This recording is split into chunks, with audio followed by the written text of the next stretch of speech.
올해 마지막 주일입니다. 달력이 한 장 남아있는데 이것도 내일이면 마지막으로 새 달력을 걸게 됩니다. 한 해를 마무리하며 또 새해를 생각하며 과거, 현재, 미래를 동시에 보게 됩니다. 일상에서 잃어버리면 안 되는 것도 있고 잊어버리면 안 되는 것도 있습니다. 하지만 나이가 들면서 건망증도 생기고 치매도 올 수 있으니까 큰 부담이 있습니다. 건망증과 치매. 치매는 어떤 기억을 영원히 상실하는 뇌 질환이지만 건망증은 일시적으로 잊어버리는 자연스러운 노화 현상입니다. 쉬운 구별법으로 인터넷에서 한번 찾아봤더니 다음 이야기를 합니다. 숟가락을 한 손에 들고 숟가락 어디 있는지 찾는 것은 건망증이랍니다. 숟가락을 쳐다보면서 이게 어디에 뭘 하는데 쓰는 건지 모르는 것은 치매이고, 냉장고를 열어놓고 뭘 꺼내려고 했는지 잊어버리는 것은 건망증이고, 냉장고가 신발장이라고 생각해서 신발을 넣는 사람은 치매라고 합니다. 아무튼 나이가 들면 잊어버리기도 하고 그러니까 부담이 되는데요. 보건소 가든지 하면 기본 검사를 해줍니다. 아무튼 사람의 도리를 하는데 또 성도들의 삶을 살아가는데 기억해야 할 것도 있고 잃어버리지 말아야 할 것도 있습니다. 오늘 본문은 지난주 예수 탄생 이야기에 이어진 예수가 12살 때 일어난 일입니다. 예수님의 공생애 이전에 어린 시절에 대한 이야기는 별로 남아있는 게 없습니다.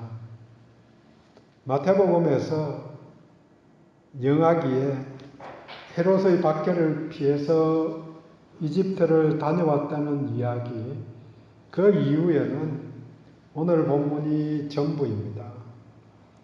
올해 마지막 주일 예배를 드리면서 본문을 통해서 각자가 몇 가지 점들을 점검해 보는 시간이 되기를 원합니다. 예수와 그 부모의 말과 행동을 통해서 나를 돌아보는 시간입니다. 첫 번째, 살아가면서 기억해야 할 일, 잊지 말아야 할 일들이 있습니다. 안 잊어버리는 일 중에 하나가 대부분의 집에서 생일을 기억하고 축하를 합니다. 오늘 본문은 유월절을 지키라는 하나님의 명령을 기억하게 합니다. 유월절의 출발은 출애굽기에 나오죠. 하지만 레위기, 민수기, 신명기에서 유월절을 정해진 곳에서 지키라고 반복해서 명령합니다. 유대 달력으로 1월 14일 저녁, 첫날이 유월절이고 이어지는 7일간 무교절로 지킵니다. 유월절과 무교절이 연결이 되기 때문에 성경에서 이 둘을 합하여서 유월절이나 무교절이라고 부릅니다. 이 절기는 출애굽할 때에 잘 아시는 대로 모든 처음 태어난 것, 초태생은 가축이든 사람들이든 다 죽게 되는데 어린 양을 잡아서 그 피를 문설주에 바른 이스라엘의 집들은 죽음의 사자가 넘어갔다. 유월, 그 의미가 넘어갔다는, 그래서 공동번역 성경에서는 과월, 지나가다, 과월절 이런 표현을 사용합니다. 죽음의 사자가 넘어갔기 때문에 죽지 않았던 거죠. 그래서 이 위기를 넘긴 첫 번째 태어난 남자아이들은 죽음에서 건져진 두 번째 생일날이 되었습니다. 이 어린 양이 예수님이 예표이고 어린 양이 대신 죽음으로 이스라엘 백성들이 살아난 것과 같이 예수의 죽음으로 우리가 살게 되었기 때문에 이 유월절이 중요합니다. 해마다 잊지 않고 지킴으로 죽음에서 구함을 받았다는 사실을 기억하는 것입니다. 하지만 출애굽기, 레위기, 민수기, 신명기 계속해서 유월절을 지키라고 그렇게 명령을 했지만 구약성경 역사서들을 다 읽어보면 유월절을 지킨 것이 몇 번 되지 않습니다.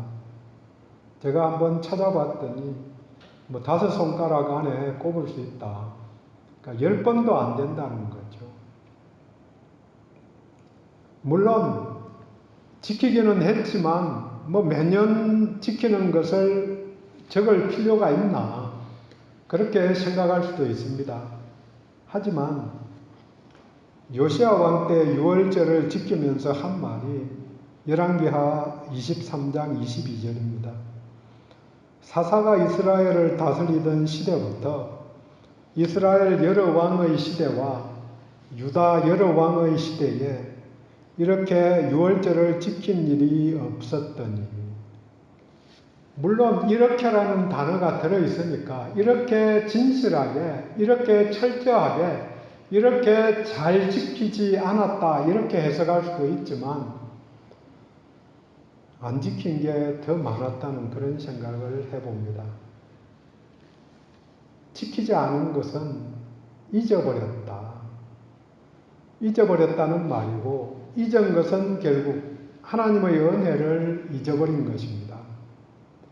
하나님의 은혜를 잊어버렸다는 것은 자신의 정체성을 잃어버린 것입니다. 그러니까 우리들의 정체성은 이스라엘 백성들의 입장에서 종되었던 백성들이었다. 종에서 구출받았다. 이것을 기억해서 다른 사람들을 긍휼히 여기는 그 자세가 되어야 되는데 그 말씀을 잊어버리게 되었다는 거죠. 정의와 공의가 없는 나라, 그런 나라가 되었고 남들을 불쌍히 여기지 않는 나라가 되었기 때문에 멸망할 수밖에 없었던 것입니다. 자유를 얻은 것은 내가 자유를 누리는 것도 굉장히 중요하죠. 하지만 내가 자유를 잃어버렸던 그때를 기억하고 타인의 자유를 억압하지 말아야 된다는 메시지를 포함하고 있습니다. 물론 예수님 시대에는 유대인들이 반성하고 매년 유월절을 지켰습니다. 예수님 공생애를 3년 이야기를 하죠. 그렇게 간단하게 3년 말하지만 4번의 유월절 이야기, 횟수로는 3년이니까 유월절이 4번 들어가는 거죠. 그 다음 그 유월절 지키기 전에 기간도 있고, 그래서 4번의 유월절 이야기가 공생애의 큰 맥을 이루고 있습니다. 그런데 예수님의 시대에도 유월절을 지키기는 했지만 율법을 지키는데 관심이 있었지 그 정신을 잃어버리기는 마찬가지였습니다. 그래서 어린 양, 예수의 필요성을 강조하는 유월절을 1500년이나 기억하였지만 예수님의 존재 의미를 거부했던 것입니다. 예수가 12살 때 가족들이 유월절을 기억하고 지키기 위해 예루살렘에 왔다가 절기가 마치자마자 집으로 돌아갔습니다. 그런데 가는 길에 아들 예수가 보이지 않는 것을 이튿날 발견하게 되었습니다. 그 시절에는 장거리 여정에서 강도들의 위협이 있기 때문에 여러 사람들이 모여서 다녔습니다. 그렇게 그룹으로 공동으로 다닐 때는 먼저 여인들이 앞서고 중간에 아이들, 그 다음에 마지막 맨 뒤에 장정들이 뒤에서 행렬을 이어갔습니다. 장정들이 먼저 앞서가면은 아이들이나 여인들이 따라가기 힘든 부분이 있잖아요. 그래서 산길을 가든지 등산을 가든지 어디를 걸어갈 때는 약한 사람들이 앞에 가야 됩니다. 그래서 그들이 가는 대로 뒤에서 따라가면 문제가 없는데 거꾸로 힘 있는 사람들이 먼저 가면은 뒷사람들은 뛰어가야 됩니다. 그래서 배려함이 필요한 거죠. 앞에 서서 가던 어머니는 뒤에 따라오겠지. 뒤에 가던 아버지는 앞에 가고 있겠지. 그렇게 생각하면서 지나갔는데 하루가 지나서 없다는 사실을 발견했습니다. 유월절 율법을 지키는 좋은 일에도 불구하고 아이를 잃어버린 것입니다. 선한 일을 한다고 좋은 결실을 꼭 얻는 것은 아닙니다. 우리가 원하는 대로 착한 일을 하면 좋은 결과로 오면 좋겠는데 착한 일을 하기 때문에 왕따 당하는 경우를 많이 보게 됩니다. 착한 일 안 하고 남들과 같이 묻어가면은 별 문제가 없는데 직장에서 그러지 않은 거죠. 선악에 관계없이 이 땅을 살아가면서 이익을 얻기도 하고 손해를 보기도 합니다. 욥의 이야기를 통해서 같은 말을 듣습니다. 좋지 못한 일이 생긴 것은 자신의 잘못과 전혀 관계가 없을 수도 있습니다. 어찌되었든 이 가족들에게는 아들을 잃어버린 황당한 일이 발생하였습니다. 이 시절을 보내면서 어릴 적에 학교에서 불렀던 노래를 기억합니다. 아 잊어라 어찌 우리 그날을. 6.25의 날 노래입니다. 이 내용을 기억하는 사람이 이상한 사람이 된 것 같은 시절을 한편으로 살고 있기는 합니다. 어찌되었든 진실은 기억해야 합니다. 6월절도 기억해야 합니다. 내 구원의 은혜를 기억해야 합니다. 살아가면서 기억해야 할 것 두 번째는 잃어버리지 말아야 할 것은 잘 챙겨야 합니다. 문제는 아들을 잃어버리고도 부모는 하루가 지나기까지 몰랐습니다. 물론 12살이면 성인식 하기 바로 전이기 때문에 다 컸다고 생각했기 때문에 그 아들이 제 마음대로 했을 수도 있습니다. 하지만 평소에 순종하는 아이가 제 마음대로 다녔던 것은 아니었을 것입니다. 왜 잃어버렸을까? 제가 그 마음을 생각하면서 분주해서 그냥 잃어버리고 가지 않았을까? 돌아갈 것만 생각해서 그 다음 가서 해야 할 일을 생각하니까 불편한 이곳에서 또 빨리 벗어나고 싶었을 것입니다. 그 시절 예루살렘 주민들이 8만 명 가량이었다. 8만 명 정도였는데 6월절과 같은 절기에는 20만 명이 예루살렘에 살았던 거죠. 그 시절에 8만 명 사는 동네에 호텔이 있는 것도 아니고 대부분의 경우는 빈방 있는 집에서 지내야 하는 거죠. 그래서 그때는 빈 방이 있으면 문고리에, 손잡이에 하얀 수건을 걸어 놓았다고 합니다. 그래서 거기에 걸려 있으면은 문을 두드리고 몇 명이나 들어갈 수 있습니까? 물어서 그 집에 들어가고, 그게 안 걸려 있으면 안 묻는 거죠. 왜? 이미 다 찼다. 우리 집에는 다 찼으니까 손님을 받을 수 없다. 그렇게 표시를 하는 거죠. 집 떠나면 고생이라는 말이 지금도 맞지만 그 시절에는 더했을 것입니다. 그런 상황 속에서 빨리 집에 가서 다리 뻗고 자고 싶다. 눕고 싶다. 또 어떤 상황이면은 예수의 탄생과 같이 우리 옆에서 같이 잤던 게 당연했을 것입니다. 이제 잃었던 것을 찾으러 부모는 예루살렘으로 돌아왔습니다. 잃어버린 것은 찾아야 합니다. 이런 것을 찾으려면 잃어버렸다고 생각되는 곳으로 돌아가야 하는 거죠.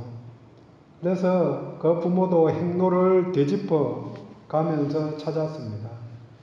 드디어 예루살렘 성전에서 아들을 만나게 되었습니다. 잊어버린 것이 있으면 기억하고 초심으로 돌아가야 하죠. 그리고 귀중한 것을 잃어버렸으면 찾아다녀야 합니다.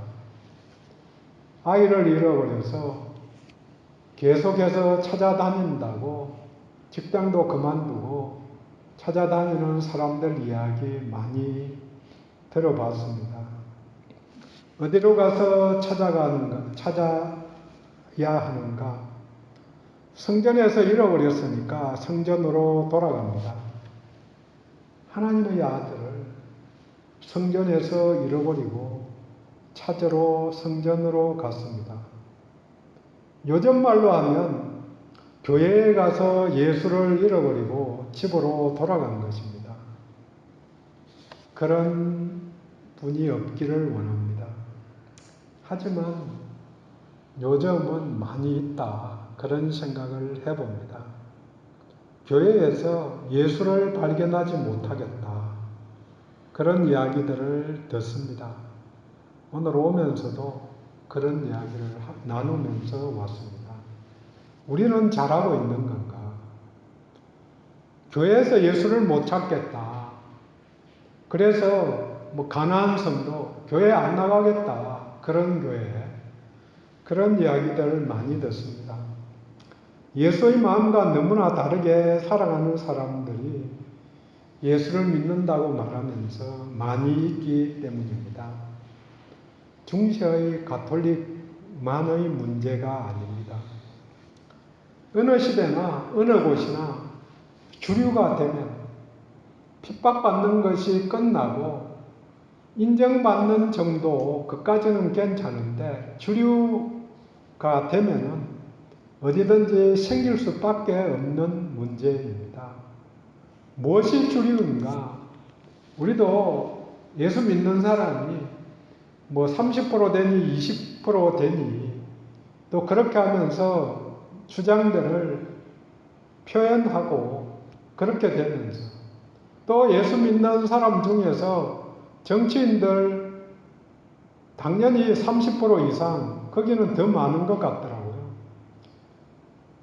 그렇게 더 많은 사람들이 믿는다고 표현하는데 법 만드는 거 보면 꼭 같은 거죠. 물론 어디에 줄 섰느냐에 따라서 정당의 이념에 따라서 움직이는 거니까 그것 따라 갈 수 있다. 이해가 되죠. 하지만 주류가 되면 어디든지 거기에 합류하게 되어 있다는 그런 게 문제라는 거죠. 교회에서도 주류가 되면 그런 문제가 끊임없이 생기고 하는 걸 보게 됩니다. 그 시절 성전에 이방인들을 위한 뜰이 있는데 거기에 행랑채와 같은 행각들이 있었습니다. 남쪽은 왕의 행각, 그렇게 이름을 붙였는데, 그 동네에서는 친로마 성향의 왕당파들이 주로 모였고, 동쪽 솔로몬의 행각, 이름은 들어보셨을 것 같은데 사도행전에 나오니까, 솔로몬의 행각에서는 바리새인들과 랍비들이 모여서 율법을 토론했습니다. 사도행전 3장 5장에서 베드로가 활동한 곳이 솔로몬의 행각에서 메시지를 전하고 했습니다. 그곳에서 예수님이 선생들과 토론하고 있는 것을 부모는 보게 되었습니다. 드디어 아이를 찾은 것입니다.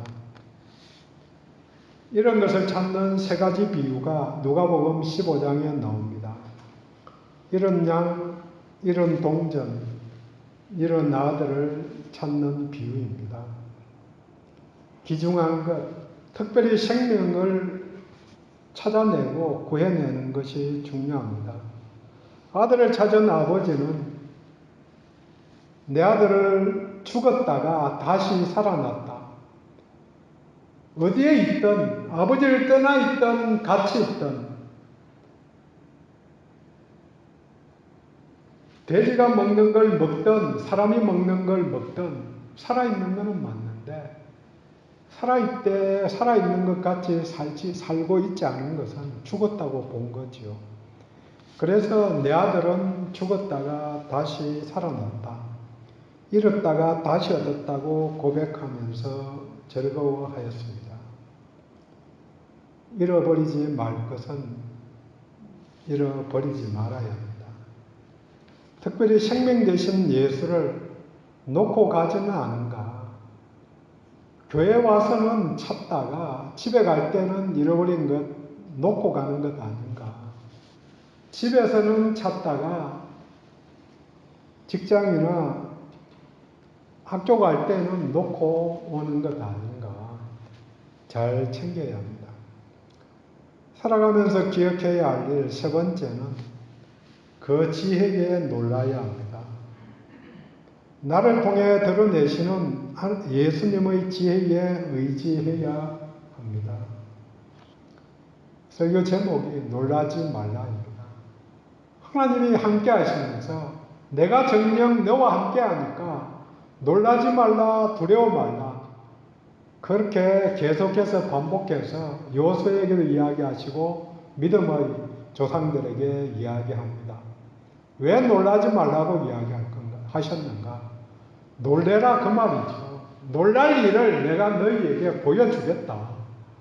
그러니까 하나님 안에서 놀라지 말라고 그렇게 이야기하는 거죠. 놀랄 일이 우리들에게도 지속적으로 일어나기를 원합니다. 하나님은 하실 수 있죠.